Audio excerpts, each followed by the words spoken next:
ونستعينه ونستغفره ونعوذ بالله من شرور أنفسنا ومن سيئات أعمالنا من يهده الله فلا مضل له ومن يضلل فلا هادي له أشهد أن لا إله إلا الله وحده لا شريك له وأشهد أن محمدا عبده ورسوله وبعد. Kita melanjutkan bahaya sekali bagi orang yang tidak mengenal sifat-sifat Allah. Ini sangat berbahaya.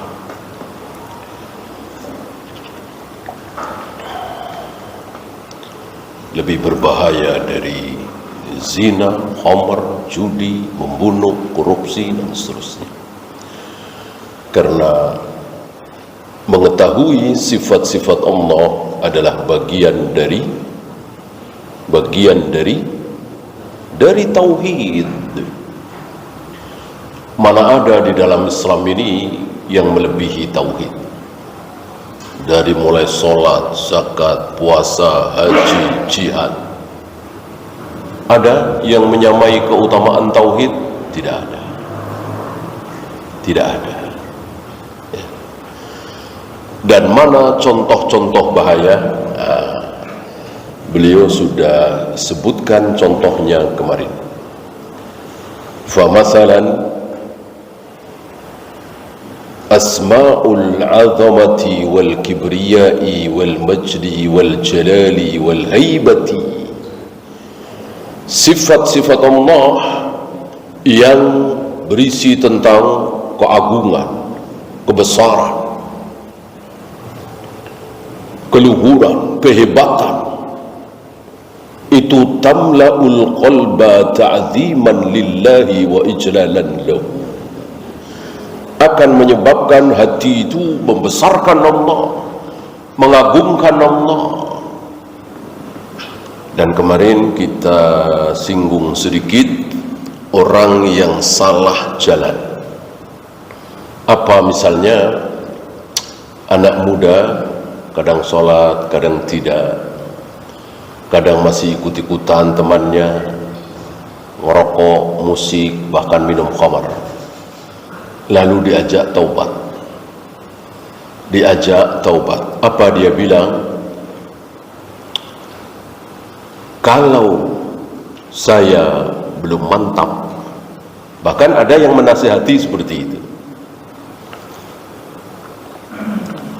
Yang menasihati ini seorang tua, atau bahkan kadang orang yang baik gitu.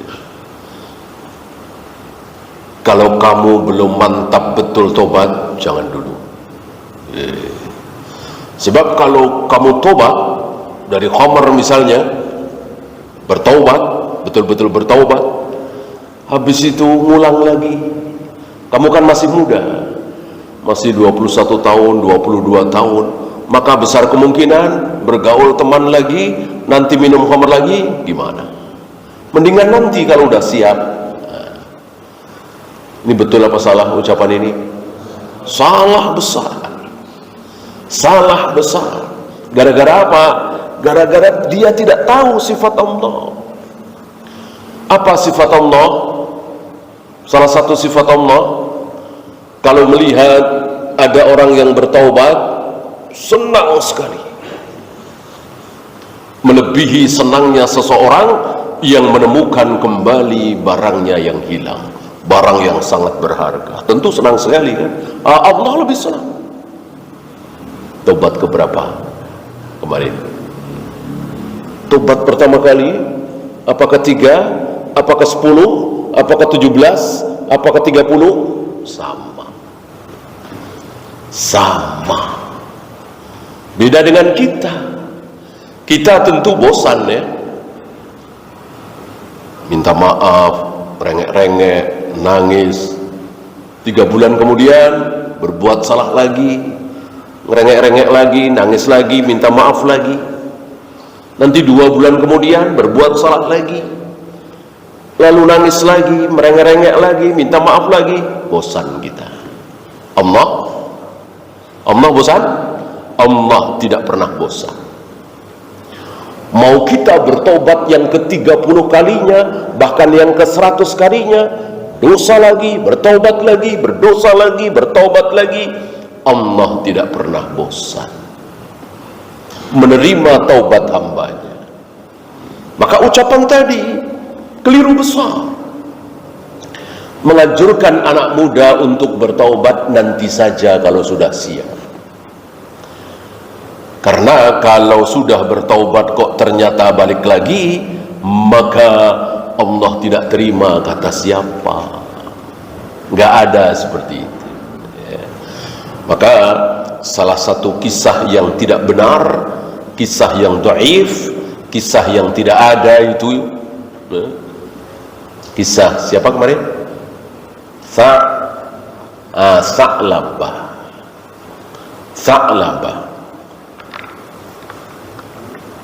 Kan Sa'labah ini akhirnya bertaubat. Sa'labah ini mirip-mirip Qarun.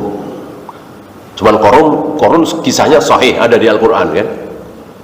Qarun di zaman Nabi Musa, ini Sa'labah di zaman Nabi Muhammad SAW katanya. Jadi waktu itu Sa'labah mirip-mirip Qarun, miskin sekali. Lalu memohon kepada Nabi SAW supaya didoakan menjadi kaya. Lalu didoakan oleh Nabi SAW, akhirnya kaya raya luar biasa. Begitu kaya, mulai 5 waktu ada saja yang nggak kelihatan di masjid. Tadinya terus berjamaah di masjid.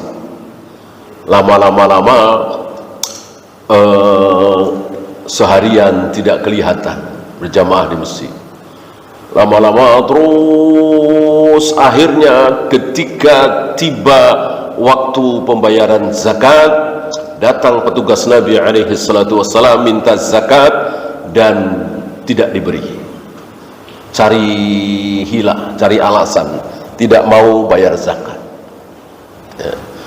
Dan seterusnya sampai akhirnya dia sadar, lalu bayar zakat kepada Nabi, dan Nabi menolak katanya. Ini jelas batil. Mana mungkin Nabi SAW bermaksiat kepada Allah, yaitu menolak orang yang mau berbuat baik, bertaubat. Kemudian Nabi wafat, Sa'labah membayar zakatnya, menyerahkan zakatnya kepada Abu Bakar. Abu Bakar pun menolak. Umar pun menolak.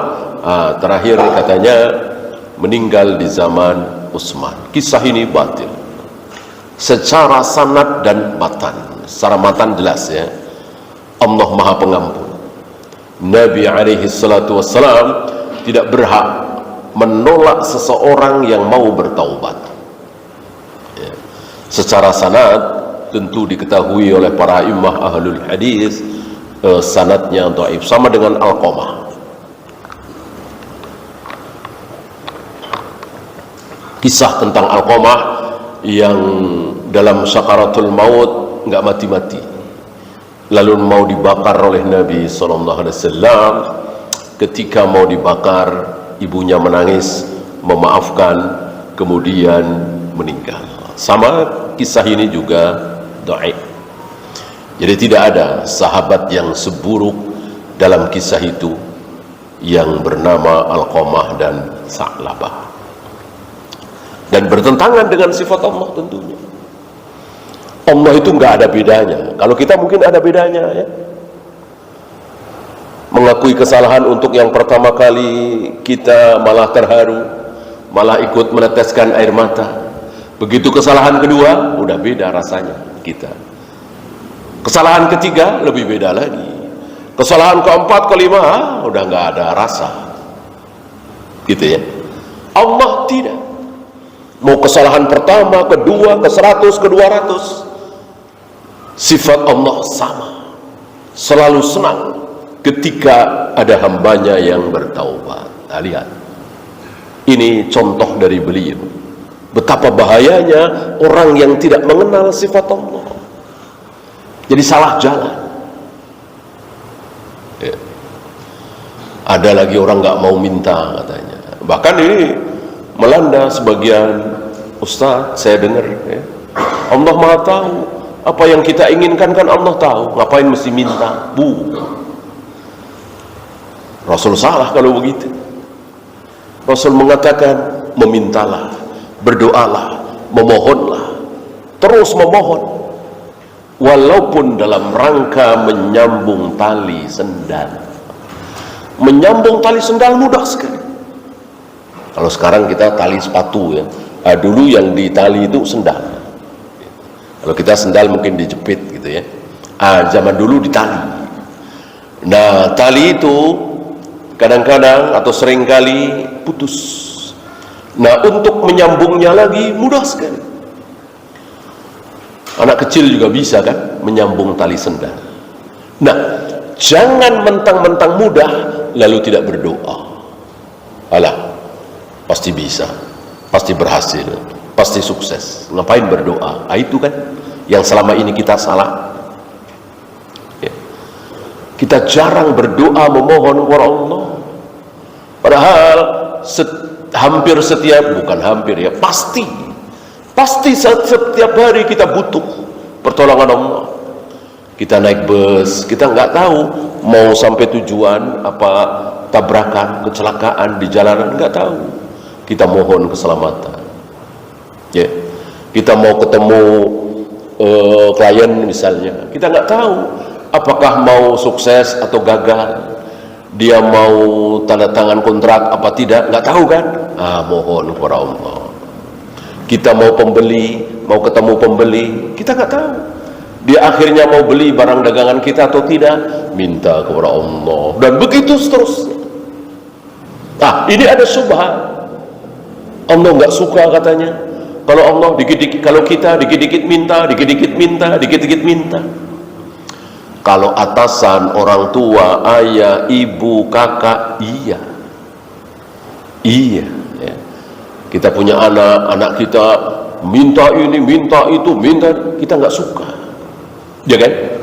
Kita lebih suka kepada anak yang pendiam, lebih memperhatikan kewajiban daripada hak, gitu ya. Melakukan pekerjaan rumah misalnya. Dia jarang minta, maka sekali minta kita kasih. Bahkan dia belum minta, tapi kita tahu sepertinya dia pengen sepeda, gitu. Suka minjem sepeda temennya atau megang-megang sepeda, tapi nggak minta. Kita inisiatif membelikannya, karena kita senang simpati, dia nggak pernah minta. Kita samakan kita dengan Allah. Mana dalil? Yang ada dalil justru Allah marah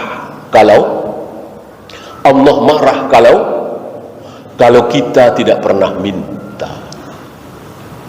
Ketika kita tidak pernah minta kepada Allah, Allah marah. Allah senang ketika kita banyak minta kepada Dia. Dikit-dikit minta, bentar-bentar berdoa, bentar-bentar memohon. Allah senang. Ya. Dan semakin senang kalau Allah itu diminta sesuatu yang apa? Yang kecil apa yang besar? Yang besar. Kalau kita kan nggak suka. Mosok anak kita kelas 6 SD minta duit 100 juta, tentu kita nggak kasih, nggak senang kita dengarnya. Allah kebalikan. Jangan samakan Allah dengan orang tua kita. Jangan samakan Allah dengan raja, presiden, atasan. Nggak boleh. Wala tadribu lillahil amsal. Jangan suka membanding-bandingkan. Jangan suka membikin permisalan, persamaan antara Allah dengan siapapun. Tidak boleh. Kecuali Nabi yang membikin. Kalau Nabi yang membikin, ya jelas. Nabi kan dari Allah.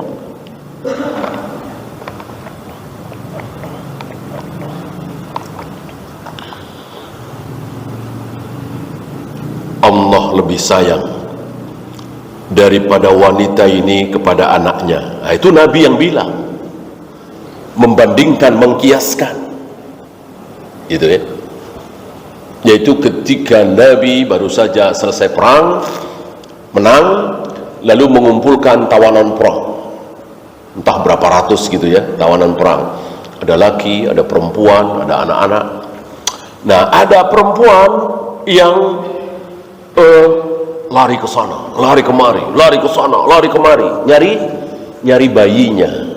Ya namanya perang huru hara ya. Nyari bayinya, nyari anaknya. Nah, setiap kali dia melihat bayi orang lain, dia pinjam sebentar, dia susui, gitu ya. Lalu dia nyari lagi.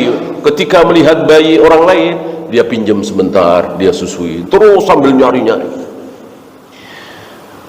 Nabi bertanya kepada para sahabat, mungkinkah wanita seperti ini tega melemparkan anaknya, bayinya ke api, menyiksanya? Tentu para sahabat menjawab serempak, tidak mungkin ya Rasul, tidak mungkin.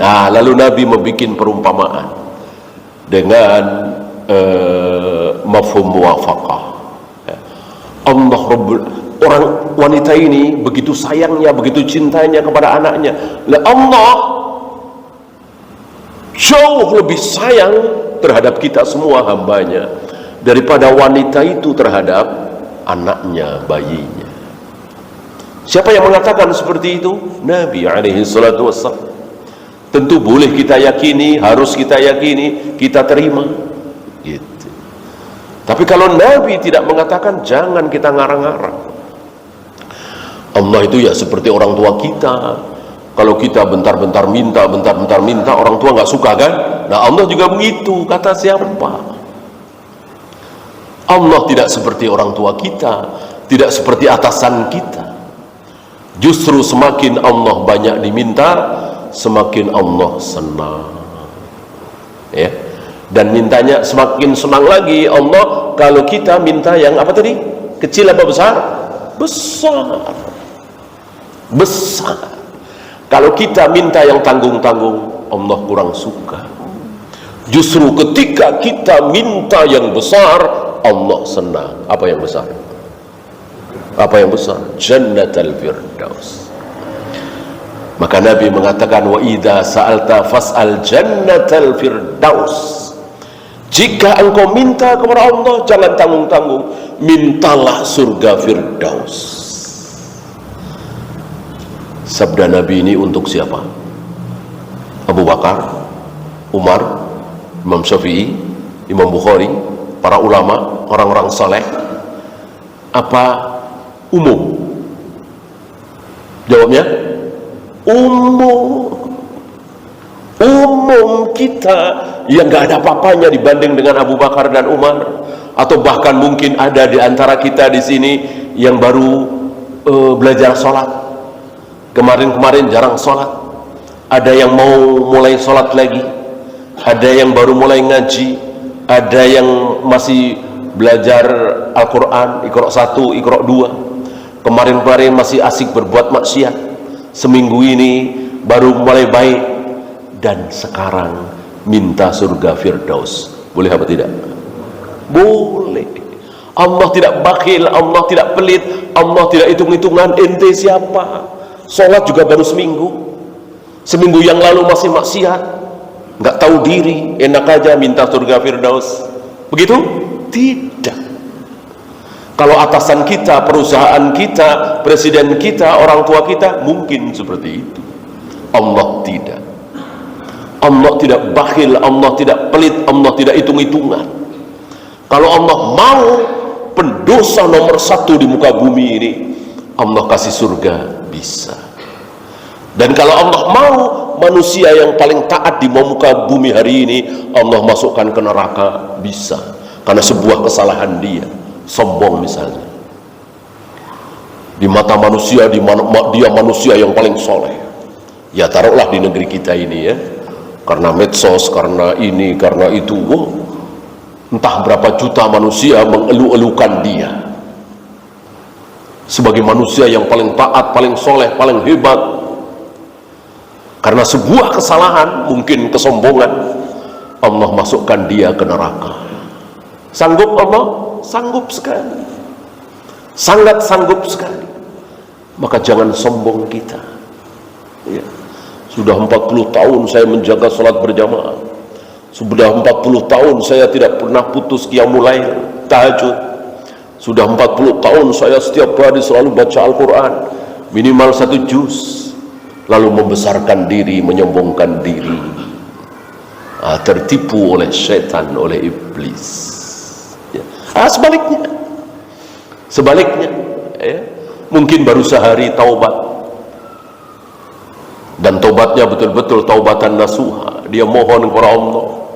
Kemarin-kemarin berzina, minum khamr, berjudi, segala maksiat dia lakukan. Lalu bertobat, lalu mati. Allah ampuni dosa-dosanya, Allah masukkan ke dalam surga. Kecil bagi Allah. Allah tidak merasa berat. Begitu pula memasukkan orang yang luar biasa solehnya ini, karena sebuah kesalahan Allah masukkan ke neraka, Allah nggak merasa berat. Ya. Gak ada yang besar di mata Allah, semuanya kecil semua. Mentang-mentang soleh, mentang-mentang nggak putus sholat berjamaah, lalu dia menjadi besar di mata Allah? Enggak. Para nabi, para rasul besar di mata Allah? Enggak. Kalau Nabi Nuh itu besar di mata Allah, barangkali Allah nggak enak menyesatkan buah hatinya. Buah hati Nabi Nuh kekal di neraka selama-lamanya. Allah nggak peduli. Ya, Allah nggak punya mungkin perasaan seperti itu. Wah, gimana ya perasaan Nuh, ya kan dia bapak yang soleh, rasul pertama mulia, mosok anaknya aku masukkan ke neraka. Nggak peduli.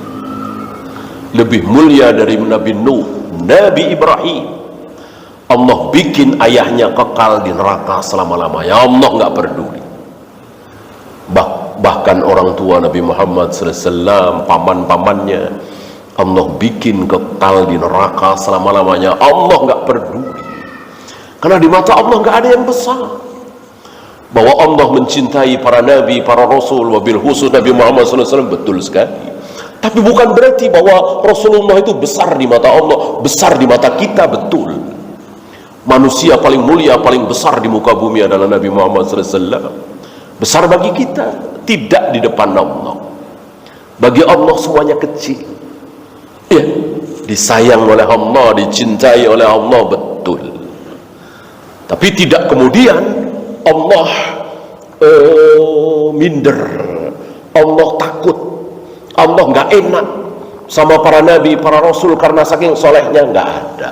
Buktinya itu, buah hatinya, ayahnya, ibunya, Allah bikin kekal di neraka selama-lamanya. Ya. Kan menangis Rasulullah, ya, ketika pertama kali dikhabari oleh Allah lewat Jibril alaihi salatu wassalam bahwa ayahmu, ibumu di neraka, menangis beliau. Tentu di dunia, adapun di akhirat tidak. Ya. Pernah kita bahas waktu itu, ada satu keluarga besar kafir Hindu misalnya, ya, ada satu yang masuk Islam. Dia ajak ayahnya, ibunya masuk Islam, nggak mau. Kakeknya, neneknya masuk Islam, nggak mau. Kakak-kakaknya, adik-adiknya diajak masuk Islam, nggak mau. Anaknya, istrinya atau suaminya nggak mau. Lalu sampai mati tidak ada yang masuk Islam kecuali dia sendiri. Lalu masuk surga insyaallah. Dia melihat kakeknya, neneknya, ayahnya, ibunya, kakaknya, adiknya, semuanya di neraka. Sedih apa tidak?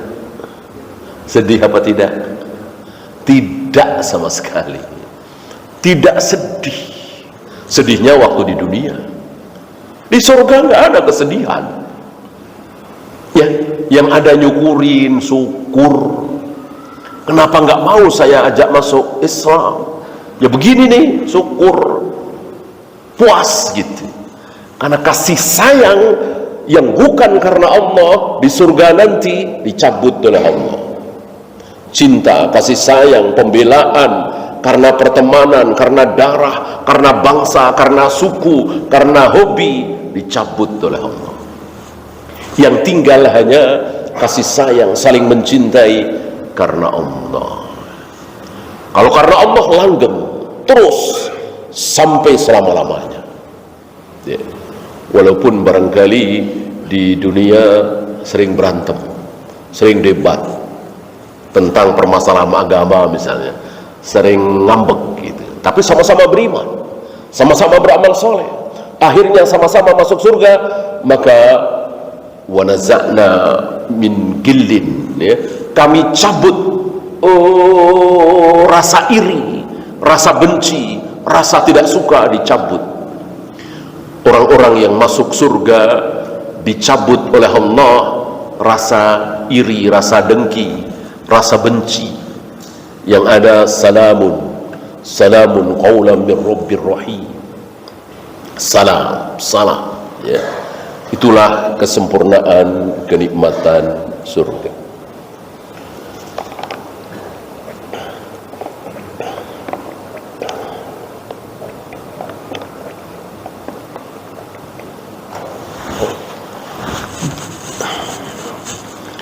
Kemudian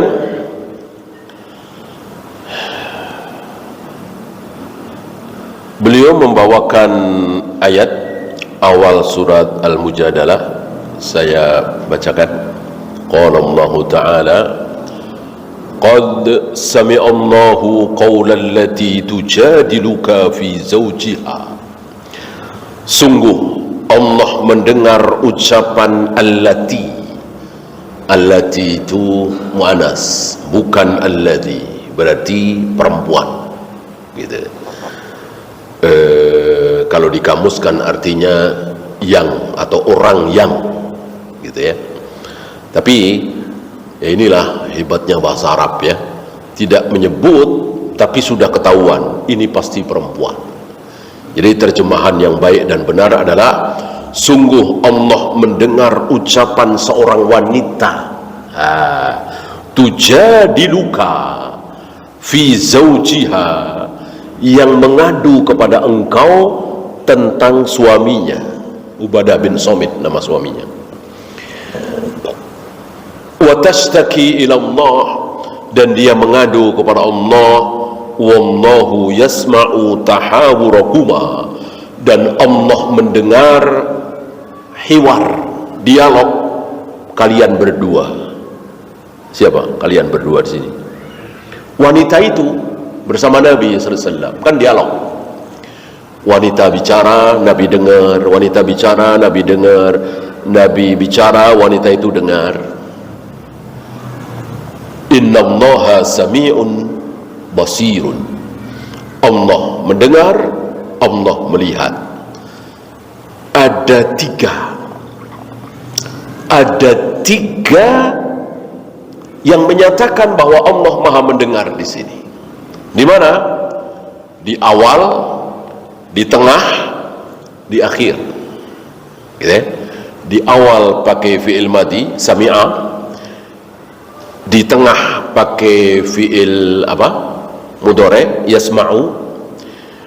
Di akhir dengan isim fa'il, sami'. Sami' awalnya adalah sami', gitu. Isim fa'ilnya kan fa'ilun, sami'un, ya. Di sini menjadi sami', gitu. Karena wazan fa'il bisa menjadi fa'il.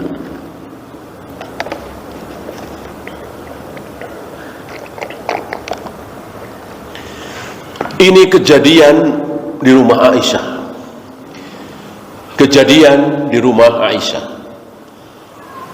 Ketika Nabi sedang berada di rumah Aisyah, datang wanita tua ini.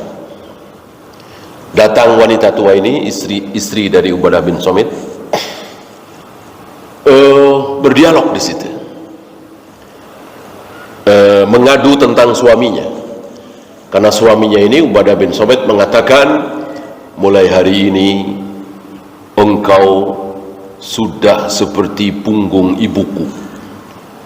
Orang jahiliyah ucapan seperti ini menunjukkan talak dengan istilah zihar, karena ada kata-kata zuhrun, punggung gitu.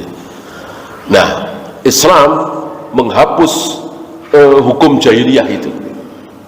Ya. Islam menghapus hukum jahiliyah ini.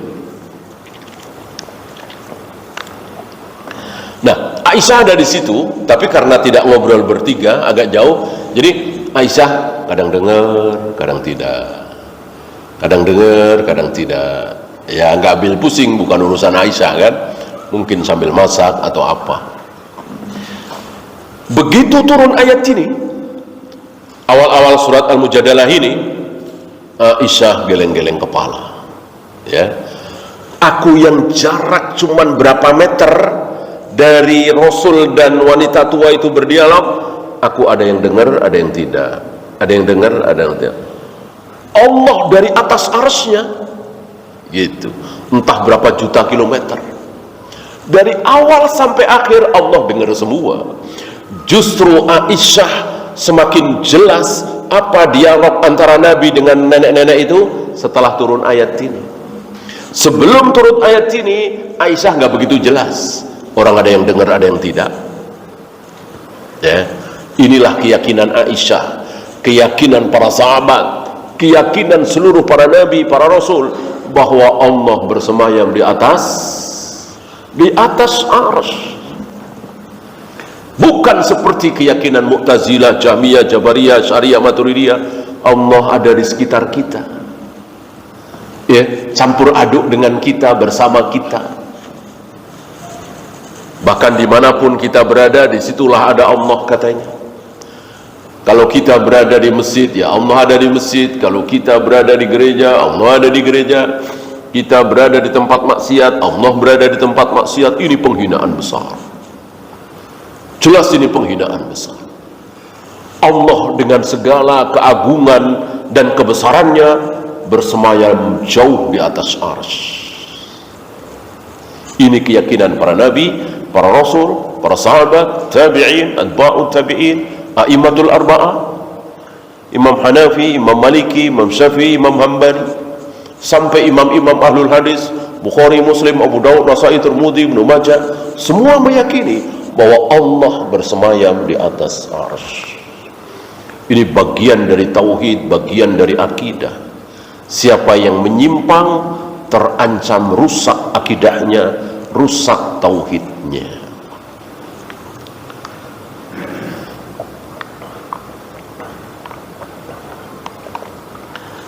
Dan kejadian ini terulang lagi, gitu ya. Rasul sudah wafat, Abu Bakar sudah wafat, Umar memimpin kaum muslimin. Nah, satu ketika Umar sedang berada di atas unta. Kemudian nenek-nenek tua ini masih hidup. Nenek-nenek tua ini entah ada perluan apa, tidak disebutkan di riwayat itu, berbicara kepada Umar. Ya, Umar cepat-cepat turun. Umar menempelkan telinganya hampir ke mulut nenek-nenek tua ini. Entah bicara apa. Orang-orang pada heran. Sekelas Umar, manusia paling mulia di muka bumi hari itu. Kan Rasul Abu Bakar sudah wafat. Berarti yang paling mulia adalah Umar. Baik akhirat atau dunia. Di dunia iya. Ya. Kalau istilah kita ya, super power tunggal hari itu adalah Islam. Kan Romawi Persia sudah takluk. Gitu. Kok mau-maunya mendengarkan ucapan nenek-nenek tua, jelas bukan ibunya. Sepertinya tidak ada hubungan darah. Gitu. Maka orang penasaran, kok mau-maunya Umar diam mendengarkan ucapan nenek-nenek tua itu. Umar mengatakan, seandainya dia tidak pergi duluan, aku tidak akan pergi duluan kecuali datang waktu sholat. Gitu. Nah, dia setelah nenek-nenek tua ini selesai bicara, dia pergi. Kata Umar, kalau dia nggak pergi, saya nggak pergi. Kalau dia terus bicara, aku terus mendengarkan. Kenapa Umar melakukan seperti itu? Jangankan aku, Allah dari atas arsy-Nya mendengar aduan dia. Bagaimana aku Umar tidak mau dengar? Allah dari atas arsy-Nya mau mendengar. Qad sami'allahu qawla allati tujadiluka fi zawjiha. Inilah ta'zimnya Umar, ta'zimnya para sahabat kepada orang yang mempunyai keutamaan. Ya. Dan kisah-kisah seperti ini banyak.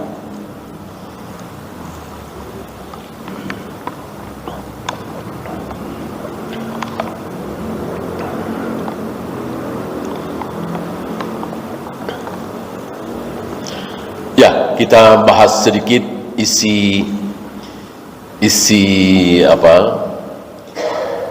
aduannya, ya.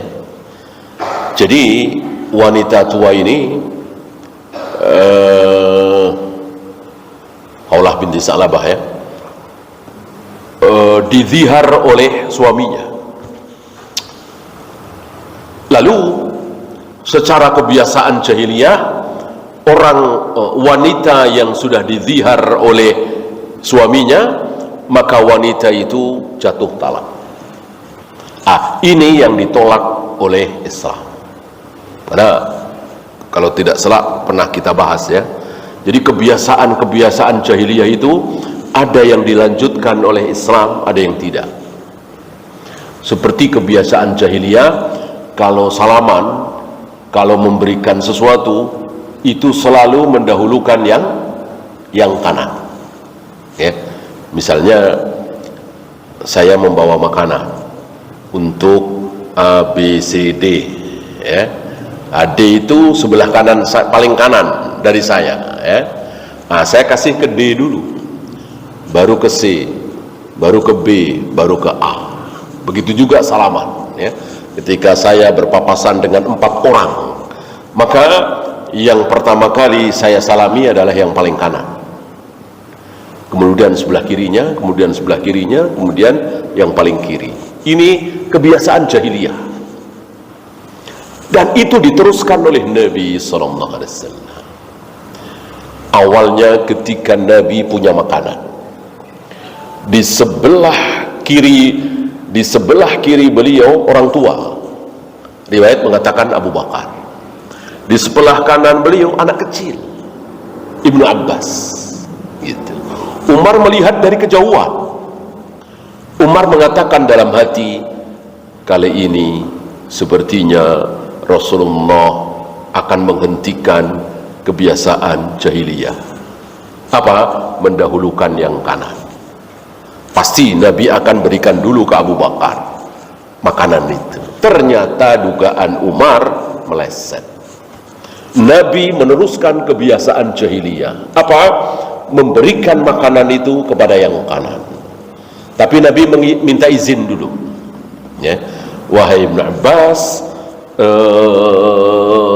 relakah engkau kalau aku berikan ke sebelah kiriku? Karena engkau lebih berhak, engkau sebelah kananku. Ibnu Abbas menjawab, aku tidak izinkan, ya. Karena aku tidak mau ithar dari apa yang darimu. Kalau bukan darimu, mungkin aku isar. Isar itu mementingkan orang lain. Tapi ini karena darimu, karena mengharapkan berkah dari Nabi SAW. Akhirnya Nabi berikan kepada Ibnu Abbas, karena sebelah kanan beliau. Baru sisanya diberikan kepada yang sebelah kiri beliau, padahal jauh lebih tua dari Ibnu Abbas, ya. Termasuk menghormati tamu. Ini kebiasaan jahiliyah luar biasa. Orang jahiliyah itu menghormati tamu luar biasa. Apalagi menghormati bulan haram yang 4 itu. Kan sering kita bahas, sebelum Nabi lahir di situ, di Mekah sudah ada syariat belum? Sudah ada syariat. Syariatnya siapa? Syariatnya siapa? Syariatnya Nabi Ibrahim, Nabi Ismail. Itu turun-temurun terus, walaupun tidak dengan wahyu. Wahyunya selesai di zaman Nabi Ismail. Ada syariat, ada tawaf, ada sa'i, tapi ya penuh dengan bid'ah. Masih ada sisa-sisa kebenaran, masih ada. Ya tawaf kan benar, sa'i benar, tapi ya itu tercampur dengan berbagai macam bid'ah. Nah, salah satunya yang benar adalah memuliakan bulan haram yang 4 itu: Dzulqa'dah, Dzulhijjah, Muharram, Rajab. 4 bulan haram ini kan sudah ada dari awal langit dan bumi diciptakan, dan itu firman Allah lewat lisan Nabi sallallahu alaihi wasallam. Nah, sampai ada kisah seseorang yang kan bulan haram tidak boleh apa? Bulan haram tidak boleh perang, tidak boleh berantem, tidak boleh membunuh gitu. Jadi ada seseorang yang dendamnya luar biasa, dendam kesumat kepada si fulan. Kenapa? Karena ayahnya dibunuh. Maka dia selalu mencari-cari si fulan ini untuk dibunuh karena dendamnya. Kita tahu di Mekah, salah satu keburukan di Mekah itu nggak ada pemimpin. Nggak ada pemimpin tunggal satu, nggak ada. Maka suka-suka mereka bunuh-bunuh aja. Nah, dia cari-cari, bertahun-tahun dia cari-cari karena dendamnya. Pas ketemu pas bulan haram, gak berani bunuh. Luar biasa. Ini Rasul belum lahir, atau belum jadi nabi. Ya, semakin kita tahu bahwa masyarakat jahiliyah di Mekah itu masyarakat yang beragama. Agamanya Nabi Ibrahim, Nabi Ismail tentu Islam, cuman penuh dengan bid'ah, penuh dengan tambahan-tambahan atau pengurangan-pengurangan, ya sama seperti sekarang ini. Ajaran Nabi SAW penuh dengan bid'ah, yang kadang bid'ahnya itu sampai keterlaluan, bid'ah akidah, bid'ah tauhid. Jauh lebih besar dari sekedar bid'ah usolli nawaitu, kunut subuh, tahlilan, muludan. Ada yang bid'ah akidah. Nah, kebiasaan jahiliyah menghormati bulan haram, tidak boleh berantem, tidak boleh perang, diteruskan oleh Nabi sallallahu alaihi wasallam. Ya. Nah, ini tidak diteruskan. Ini yang tidak diteruskan oleh Nabi sallallahu alaihi wasallam. Jadi ketika seorang suami mengatakan kepada istrinya, engkau sudah seperti punggung ibuku. Ya. Antum yang ingin lebih jelas, lihat Al-Mujadalah ayat 1, 2, 3 dan seterusnya. Akan jelas di situ. Istri ya istri, ibu ya ibu. Kalau zaman jahiliyah, istrinya jadi ibunya, artinya ya nggak boleh nikah, cerai selama-lamanya. Ya. Tahulah kita dari sini bahwa apa yang ada di zaman jahiliyah kadang syariatnya diteruskan oleh Nabi, kadang tidak diteruskan.